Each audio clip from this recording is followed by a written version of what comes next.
There's a URL suffix that you can add to any Shopify store that will show you all of their products by best to worst selling. Okay. I've done this before.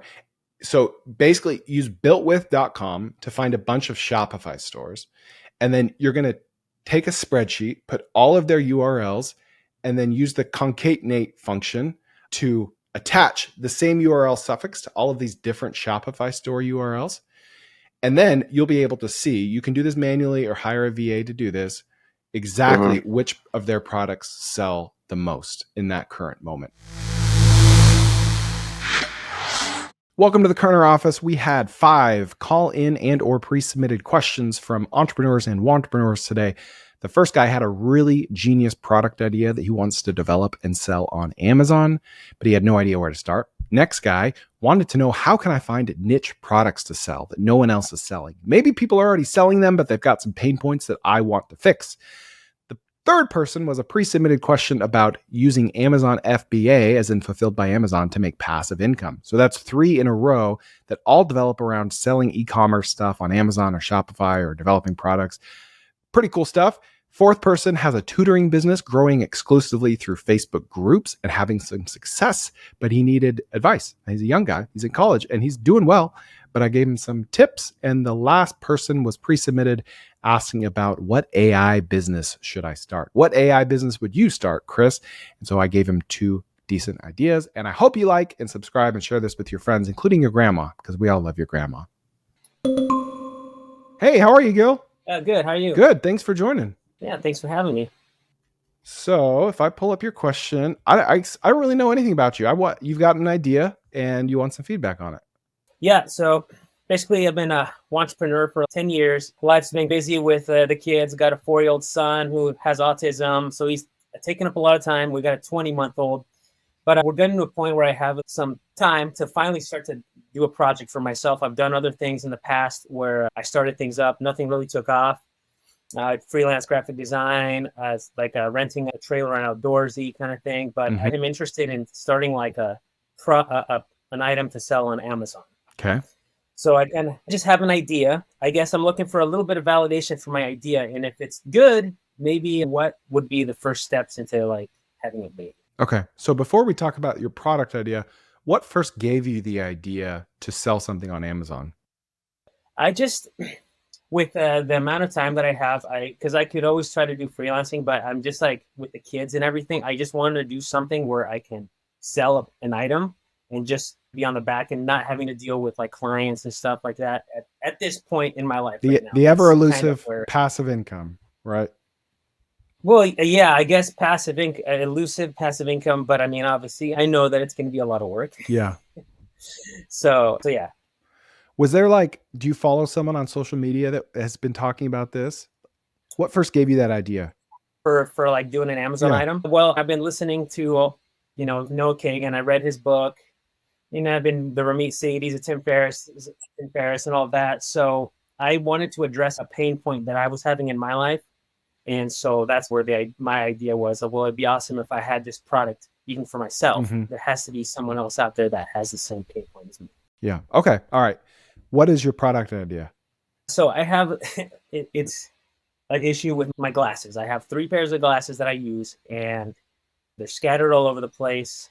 And whenever I go somewhere, I have to take off 3 of them because computer, distance, sunglasses, prescription, and they're all over the place. And it just looks like this. And they're just like, it's just kind of a pain to find them and everything. So I thought it would be great if I had a product where I had these cases that were all magnetic that could just stick together. And so to keep everything organized in one spot, but then also maybe for travel, have like a little case that they could fit in. So so that's pretty much the idea. I've reached out to friends and family about it and asked them for feedback, and I've gotten good feedback. My sister was like, that's a great idea. I would totally buy that. One of my best friends was like, I wouldn't buy that. Does he have glasses? He does. Why wouldn't he buy it? He's like, he said, I wouldn't buy that, but I can see how some like really old people would. I'm like, I can see why a senile person would buy this, but I wouldn't. Exactly. A lucid person. I mean, honestly, it's nice to have friends that are honest with you. Because I can't tell you Totally. how many friends have told me, oh, yeah, I would do that. And then I actually do it. And they're like, oh, well, let me, Yeah. You had some say I would buy it. And one said I wouldn't. How many people have you talked to specifically? I reached out to all my family, so probably like almost 10 people. Okay. And what percentage would buy it? Some of them don't have glasses, so don't wear glasses. Yeah. So I would say that the people that wore glasses told me yes, except for my friend Adam. Now, would it be like a magnet that holds them together? Or would it be a case? What would it look like exactly? I was envisioning something like it's just like a rectangular case like this, and they would have a magnetic panel on the inside, like a very thin magnetic panel, and then they were all just together. Mm-hmm. And then we could put it inside a little container that would have a little space for like your wallet, watch, or something else. Yeah. Maybe something you could put on your bed, on your stand, next to your nightstand, or anywhere. Okay. So it really could just look like, I'm picturing something the shape almost like a matchbox, right? Just something rectangular, Mm-hmm. but as thin as possible, that had magnets on the inside that just they could stand alone as their own case, but they also they're stuck together, right? Yes. I like that idea because it's not like you could just take existing stuff and piece it together, right? You don't have to go get molds made. I like it for that reason. I mean, you could even make that in your living room, just with magnets and boxes, right? Yeah, and I was thinking I would start with just taking some cardboard, some cartons, I mean, just like cutting it all up and just to get the visual of what it looks like. So one problem I foresee with this is selling it on Amazon, because on Amazon, you got to match search traffic. And people are... Have you done any research on Amazon searches, like with Jungle Scout, to see what type of glasses accessory people are already searching for today? I haven't looked on with Jungle Scout. I did search on Amazon for glasses cases and like Google and stuff.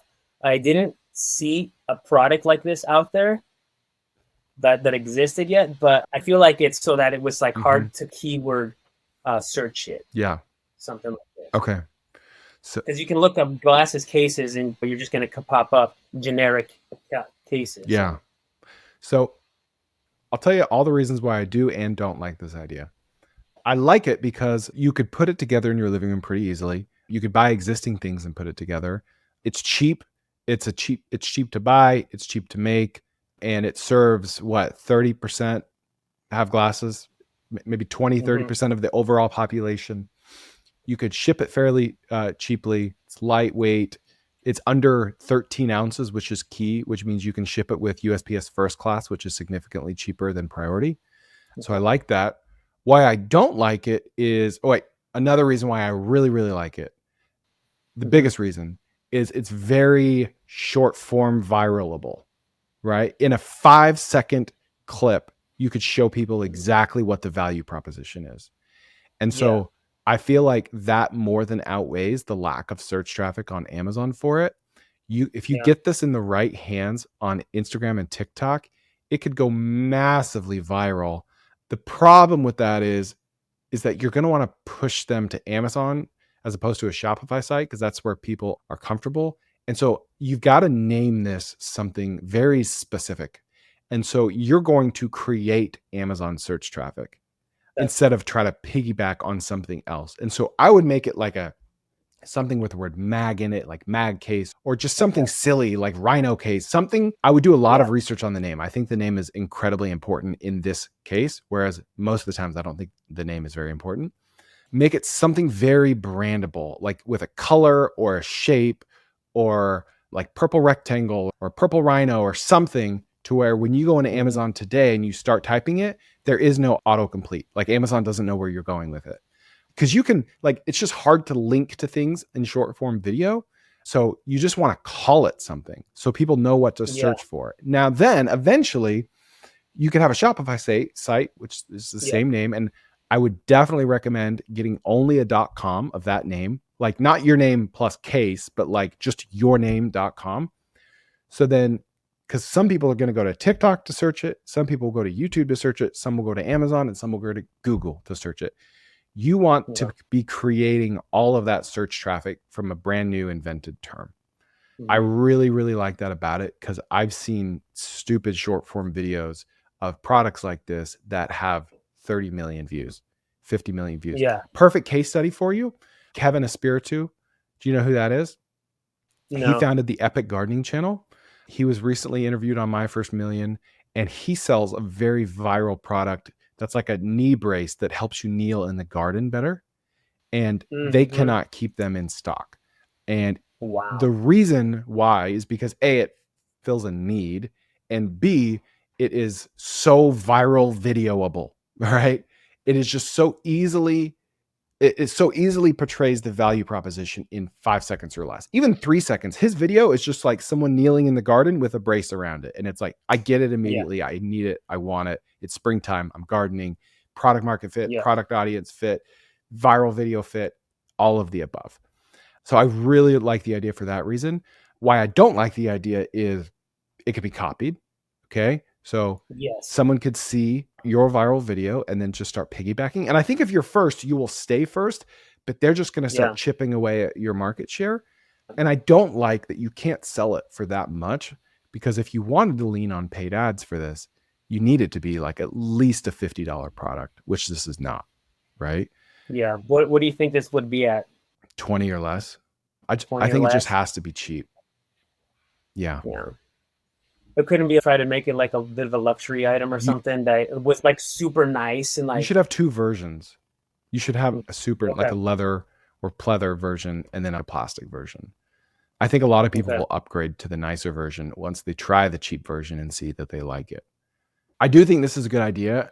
It's not going to be passive at all, but I think it'll be more successful than what something passive might be. Yeah, and it would be awesome. I mean, awesome if this were something that eventually it would replace my income that I'm getting from my job. You know, because right now I'm working full time, and that's the end goal, is to create something on the side that eventually will allow me to quit my job. Yep. How long have you had this idea? Ever since the Noah Kagan book came out. So when that book came out, I read it, and that's what like spurred me to think I'm going to think about something that I have a pain point to fix. So probably how long's that book been out? A couple months. Some months now. Yeah. Are you like an ideas guy? Are you always having ideas? Yeah. Okay.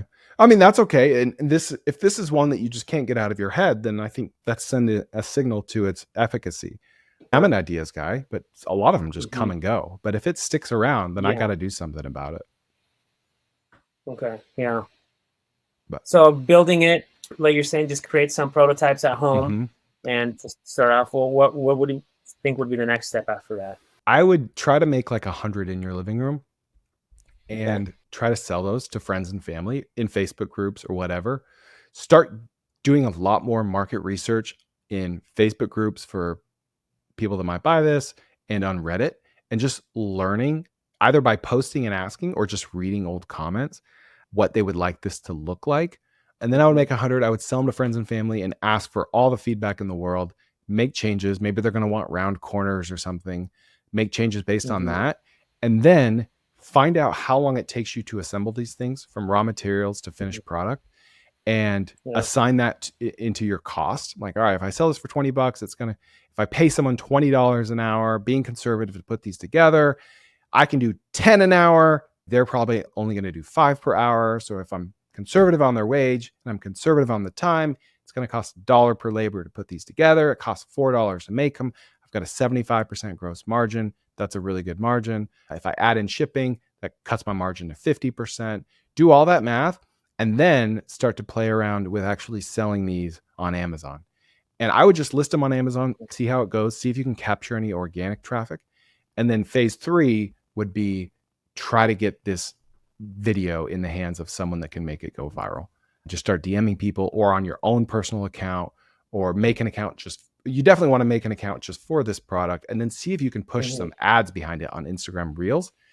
And if your CPM on these ads is really, really low, then it means that Instagram is showing it for free to a lot more people because they're engaging with it and it's keeping them on the platform.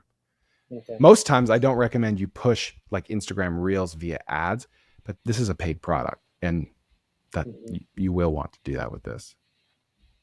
Okay. And you think it's better to do that than try to have something manufactured like in China, or designed and manufactured in China? Yeah, I would order the raw materials from China, but assemble them here, because it's going to be very expensive once these are assembled to get them here in shipping containers. And that just adds another layer of complexity. So let's say you're ordering identical boxes and putting 3 of them together, and then 2 magnets in between the 3 boxes and putting them together. It's going to be very expensive for them to be assembled in China and then shipped here. Yeah. Like literally 3 times more expensive because of all the volume. Because when you ship stuff, you've got physical weight, and then you have what's called, what's it called? It's like the weight volume. It's the cost based on, I don't remember what the phrase is for it. But if it's very simple to assemble these, I would recommend doing it in-house and being in control of that process. Because one thing that could sink you is if, your first shipment of 10,000 of these are all put together wrong, that could crush you. And then a competitor could swoop right in and take the number 1 spot. Okay, cool. So, all right. Yeah, man. Awesome. Well, let me know how it goes. I want to hear. I'm excited about this for you. I think it's a good idea. I was prepared to tell you it was a bad idea, but I don't think it is. Awesome. So, great. Thank you so much, Chris. You're welcome. Appreciate your time. Yep. Good luck. All right. Thank you. Yep, bye.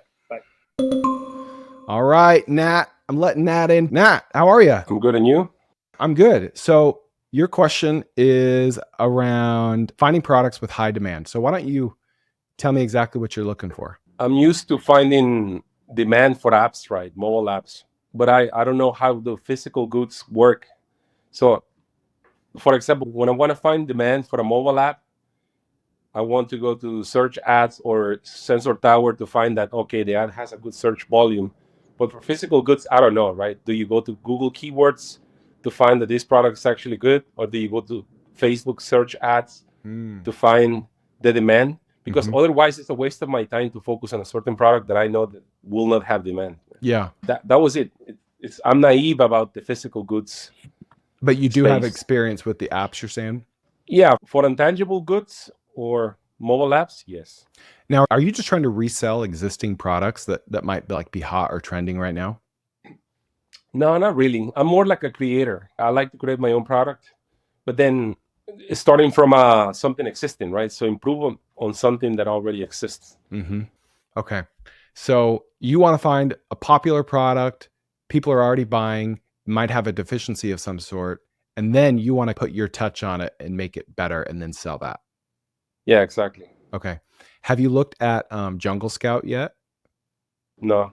So try that. That's specifically for Amazon. I think they're launching to other platforms, or they already have. But that will show you exactly what is hot on Amazon and exactly what's trending, how many units. And it's not perfectly accurate, but it's directionally accurate. How many units they're selling per month, or how many dollars they're making per month.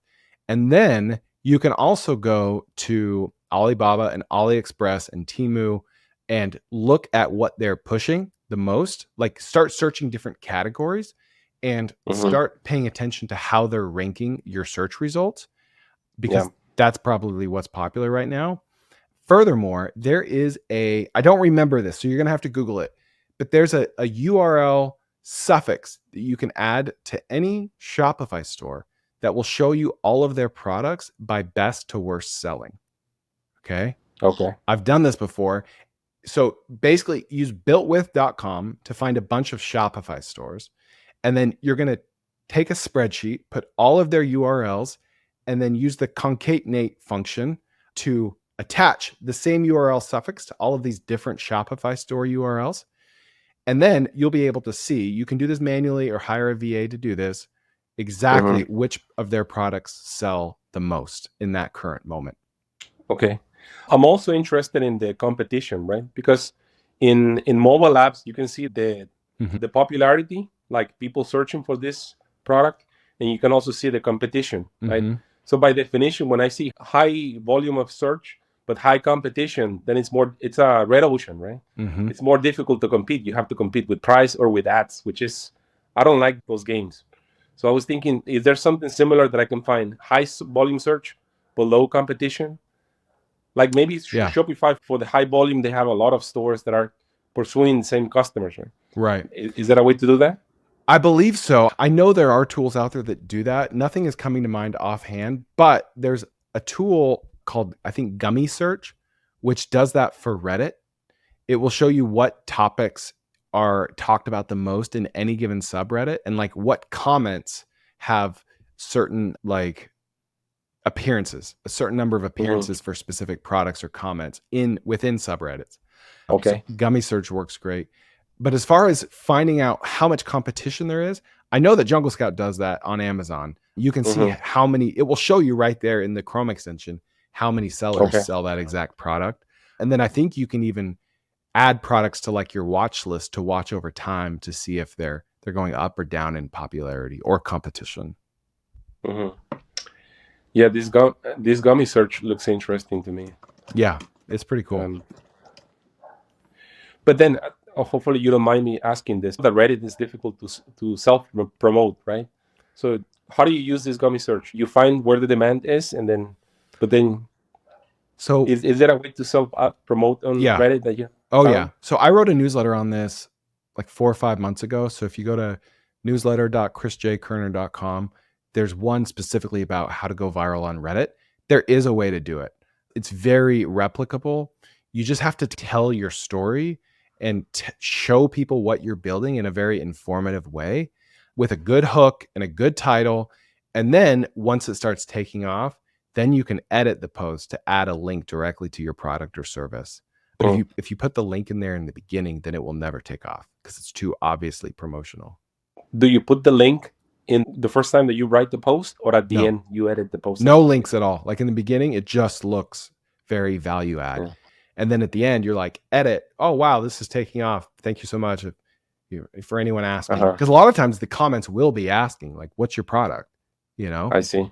And so then you can even comment directly on those commenters with your link as well. Okay. So at the end of the engagement, after you have certain posts or people commenting, in a couple hours. Yeah. Because Reddit will show you exactly how many people are viewing and reading your post in any given moment. And you'll see it start to accelerate.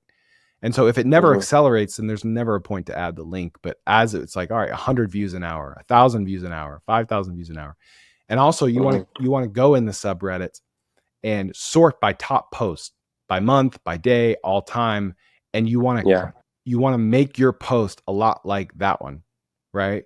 Like if it's braggadocious or if it's humble or if it's telling a story, like it's different based on the subreddit, but just try to recreate what posts have already been viral in that subreddit with whatever you're doing. Yeah, use the formula. Right? Yeah. Yep. If you go viral with a certain Reddit post, then do you copy and paste for other subreddits? So, or do you with the same account? Because it will look like spammy, right? After you check your profile.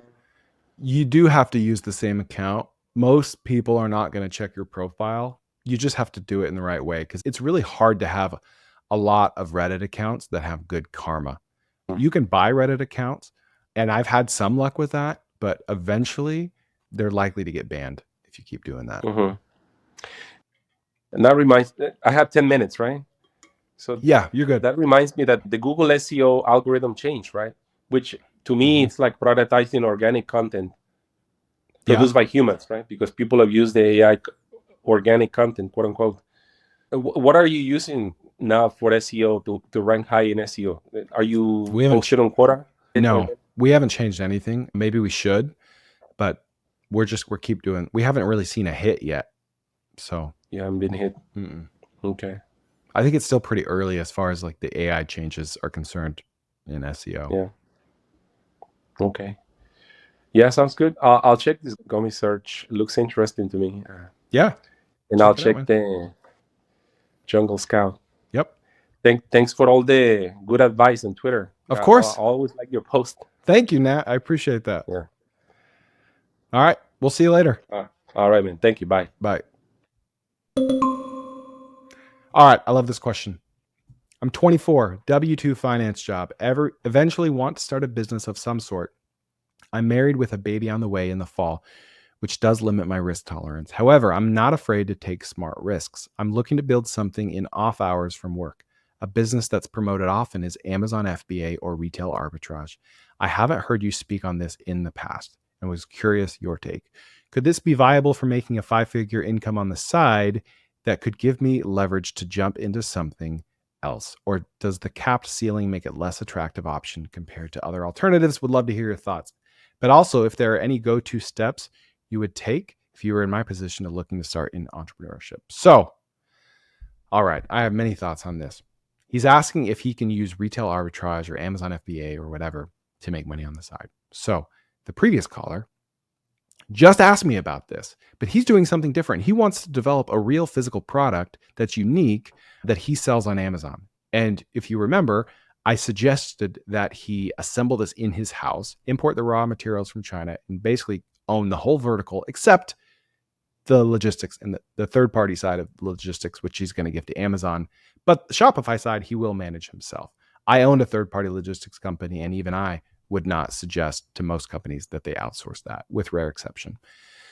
I don't like the idea of people using FBA or arbitrage in most instances to try to make money. I think this market is very crowded because of the fact that there are so many other 24-year-olds that tried this, tasted some success. Maybe they made a $2,000 profit in a month. And then they went to Instagram and they saw a guy talking about how he makes $200,000 a month. And he thought, I bet there's a lot more money in teaching people how to do this than there is in me doing this myself, because man, this is actually a grind. This is, e-commerce is hard. Like, e-commerce is not passive. It is very hard. And you're competing with everyone in the world. And so there is more money in teaching people how to do Amazon FBA than there is in starting Amazon FBA. Now, if you're a big company already doing it, great. Or if you want to invest a lot of time and money into research and development, importing stuff from China, that's one thing. But if you're just trying to make a side income, I don't recommend Amazon FBA. Okay? Because you're going to be competing with everyone else that is buying a course from that 23-year-old shirtless dude that posts pictures of himself with other people's Lamborghinis. Okay? I would definitely recommend starting something that you learn about on the internet from someone who is not incentivized to sell you that thing. For instance, I'm always tweeting about home service businesses, about gutter cleaning, about seamless gutters, about lawn care, about pressure washing. And I'm not trying to sell you a course on how to start a pressure washing business. I'm going to show you in a 1,500 word tweet how to do it yourself. And if you do it, great. If you don't, great. I'm not incentivized if you do that or not. Okay. So find people that are putting out good content, encouraging you to start businesses that are not monetarily incentivized to get you to start that business. And that's probably going to be a good business. But that content is hard to find. Mostly it's on Twitter. Actually, there's a lot on YouTube because people on YouTube are incentivized by YouTube to get more views so YouTube can pay them. Most of them are not selling courses directly. So I do see really high quality how to start a business content on YouTube. But generally speaking, there is a direct correlation between how ugly a business is and how much profit you can make from it. Whereas there is also direct correlation between how sexy and passive a business looks and how much money you're likely to lose on it, because of the fact that people are simply incentivized to make riches look very easy as the hook so they can sell you a course. And then once you've bought the course, they don't care what happens to you. They don't care if you win or lose. So those are my thoughts on that.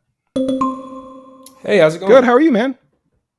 I'm pretty good. Pretty good. Good. Welcome to the Thanks for having me in our office. Of course. So I want to hear about your tutoring business and what you're struggling with. Yeah, so I started back in November. It started off pretty slowly. I was trying to do Facebook ads, but I really had no clue what I was doing. I had never tried Facebook ads before, and I was trying to wing it, but obviously that didn't work out. So I moved into actually going into Facebook groups, so like mom and dad groups, school districts, and I was just saying, hey, I'm a college kid and I'm looking to tutor online, and if anyone's interested. And so like that sort of message. And so real quick, you are doing this virtually, so geography is not a concern. Right. Okay. Yeah. And you're doing all the tutoring yourself, or you have employees? I'm doing it all myself right now. Okay. All right. Yeah. So you started joining Facebook groups, and how did that go? Okay. I was able to get a lot of responses and people saying, yeah, I need tutoring. And, they were responding, and I get a lot of direct messages, people that were interested in it. But the conversions on that were really low. But one thing I did notice is that when I was able to get people on an introduction call, I was always able to get like at least one session with them. Okay. And so that was so your close rate is high from your sales calls, basically. Yeah, exactly. Do you have any idea of the exact percentage close rate or an approximate? In terms of like the amount that I got on the intro calls? Yeah, like how many people did you convert based on how many intro calls you had? So I probably had maybe 8 intro calls, and I think 7 out of the 8 I was able to like at least do some. Some people I was able to get as consistent customers for like months at a time, but others it was like one and then they didn't schedule another one after that. So of the 7, how many would you say were ended up being recurring versus a one-off? About 4 of them I tutored them for probably about 2 months. Okay. Because I started back in November, so like obviously the school year ended and I'm not really doing it right now, but I'm trying to prepare for the next year. And then how much are you charging? And then how often are your lessons? So like how much revenue does a 2-month-long customer represent to you? So a 2-month customer, so I would do about 1 to 2 sessions a week, and they would be 30-minute sessions, and I would charge $24.99 for those half-hour sessions. And so I would probably make roughly $125, $150 every month. Okay, so $25 for half an hour twice a week for a couple months. Yeah. Okay. Exactly. Have you ever experimented with your pricing at all? No, I pretty much had the same pricing structure throughout the whole time. And I was also one thing that I also want to change going into next year. I was hoping to get some advice on this. I was charging the same price, like regardless of the group that I was tutoring. So like high school, middle school, I was charging the same price. And looking back on that, it probably wasn't that good of an idea. Yeah. When you go in, are you able to acquire customers outside of these Facebook groups, or has that been your only way? So I did get I got 2 through like word of mouth and like recommendations from someone who I was already tutoring. And I got like 1 more from like a recommendation from like my mom's friend, something like that sort of deal. Okay. But mostly Facebook groups. Yeah.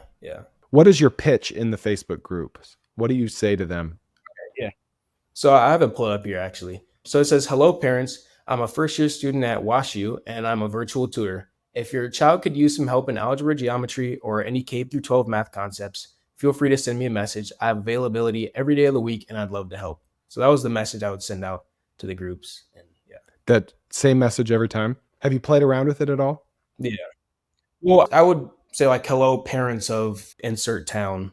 Okay. But that was pretty much the most I would do with that. And so are you in Seattle then? No, I'm in St. Louis. Oh, okay. And it's Washington University? Yeah, Washington University in St. Oh, okay. Louis. Not University of Washington.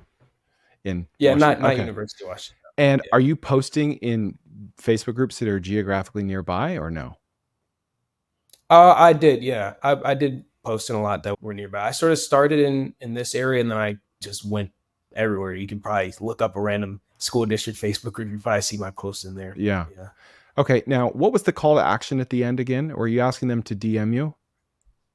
Yeah, I said, "Feel free to send me a message. I have availability every day of the week and I'd love to help." Okay. And do people ever comment? Yeah. I get a lot of comments from people just asking questions like, "How much does it cost?" Like I said, online. Well, some people would ask that even though it said online, but just people inquiring about what subjects I was doing. So the first thing I would do, I think you're doing a lot of stuff right. I like that even though you're virtual, you're posting nearby because they have that affinity to you. I like that you're saying you're a college student because people want to support that. I think the fact that you're closing 90% of your calls means that you could be charging a lot more. And you might be able to make twice as much for doing the same amount of work. I imagine these calls don't take that long. They probably just want to it's like 10 minutes. Yeah. They just want to make sure you're a real person, that you sound and seem nice, right? I would have your call to action be more incentivizing for them to comment because Facebook loves comments. Now, I know people are commenting, but if you just call to action them to comment instead of DM you, it will tell the Facebook group's algorithm that whatever you're saying is more interesting than average. And it will because I own Facebook groups and I'll post something really interesting and Facebook will only show it to 5% of the group members. But as people start commenting, they will naturally start showing it to more and more. Oh, okay, gotcha. I didn't know that's how that works. Yeah. They'll say, "Oh, this is interesting. More people might want to see this." So try to incentivize comments. Definitely raise your prices. I would basically also put some sort of sense of urgency in there where it's like, "Hey, I just had a cancellation. I've got a couple slots I still need to fill." They usually go pretty fast, as opposed to saying, "I've got all the time in the world." It's like, how good is he if he has all the time in the world? Yeah. Definitely, I have 2 slots left. and it's like, oh, I gotta do something, you know? Right. Or Yeah. I would also take, I think, what subjects are you tutoring for specifically? So it's mainly math. So I'll do algebra, geometry, pre-calculus, that sort of thing. Okay, so a couple more ideas. Are you listed on any marketplaces? Because I know there are some marketplaces that match tutors with parents. Are you on any of them? Mhm. Yeah, I was on one called tutors.com Okay. where you can pretty much pay for leads, and like you'll pay like a $20 flat fee or whatever, and then they'll have someone message you that's looking for a tutor. That's cool. Okay. So I would definitely recommend look for other niche tutoring marketplaces. Do you have an Upwork Mhm. account? No, I don't. I would definitely make an Upwork account because you can, Okay. you'll pay Upwork $5 to acquire a customer, but then you can pull them off Upwork so you don't have to pay any fees and have them as a recurring Right. customer. That's how I Yeah. found my son a tutor. I just thought to go to Upwork. Yeah. Most people don't do that, but I think there is a self-selection in there where people that are like posting to Upwork are like more white collar, maybe more able to pay you more per hour, right? Right. I would also go to all those marketplaces, all those platforms for tutors and try to reverse engineer them by seeing like you click the drop down, like subjects. What do they have listed first? Because I guarantee you, whatever they're listing first is the most popular. I feel like Right. algebra is one of the most sought after subjects. And then in your Facebook post, you can take that data and lead with that. The Okay. subjects that are the most, maybe not math, but more granular, like geometry, algebra, or whatever it is, algebra 1, algebra 2, or go into Right. other Facebook groups for parents and start searching for words like algebra, math, geometry, and find Facebook groups for parents that aren't local but have like hundreds of thousands of people, just because you're going to use those to try to get data, and just search for specific terms, language arts, math, science, and see which ones are appearing the most often. Same with Nextdoor. Same strategy on Nextdoor. What are parents asking for the most? And then in the comments of those posts, what are people complaining about, and what are their pain points? What are their biggest pain points? And then lead with those in your local Facebook groups that might only have 5,000 people in them. Right. Okay. Gotcha. But yeah, that makes a lot of sense. Yeah. Yeah, I think you're on the right track with Facebook groups because there are unlimited amounts of those, and you could do it all over the world, right? So once you Exactly. hone in that process and know, all right, if I'm in a red state, I'm going to post about this. If I'm in a blue state, you're going to learn so many different little tactics to where you'll be hiring people to help fill all that demand. Okay. So you recommend I wait till I sort of fill up a lot of sessions and then start delegating the tutoring to other people? Yes. Yeah, you want Okay. to be like drowning in work before you really start Gotcha. hiring other people, because then that's when you're going to be forced to learn all these scaling mechanisms. Right. Okay. That makes a lot of sense. Yeah, man. Okay. Well, I'm excited. I want to hear how it goes. Yeah, absolutely. Thank you so much for the advice. Yeah. It's very helpful. No problem, Luke. Good luck. Thank you. Yep. See ya. Have a good one. Bye. This person says, I'm very interested in AI and the potential you see with it. Is there any practical use case or idea you have about starting a business related to AI, whether it be an AI agency, implementation into existing service businesses, teaching people AI, automation integration with Zapier/Make? In essence, if you were forced to make money / start a business related around AI, what would you do? Specifically, if you have limited capital, a lot of free time, but the ability to learn no-code software and technical things. Thanks. Great question. Here's what I would do. I would help business owners and individuals make LLMs, language learning models, specifically from their email accounts. There's a big hole in the market, and I think eventually it's going to get filled with Google or OpenAI. But right now, these big companies are very afraid to tie AI to our inboxes because of the privacy concerns around that. But there are a dozen ways to throw something together. And so anytime I see an industry that's emerging where people are finding creative hacks and workarounds to put something together, that's usually a really big opportunity. And so I think there's a world where you could approach people like me that has an inbox with lots of data in it. For instance, I raise money for RV parks, and in one of my inboxes, chris@cofounders.com, that's the only one I use to email with potential investors or current investors. And they ask all of the same questions, 15 to 20 questions. How does bonus depreciation work? What's the minimum investment size? I would love for someone that could go into my inbox, export all those emails. And I've done this myself. It's grind. It is possible.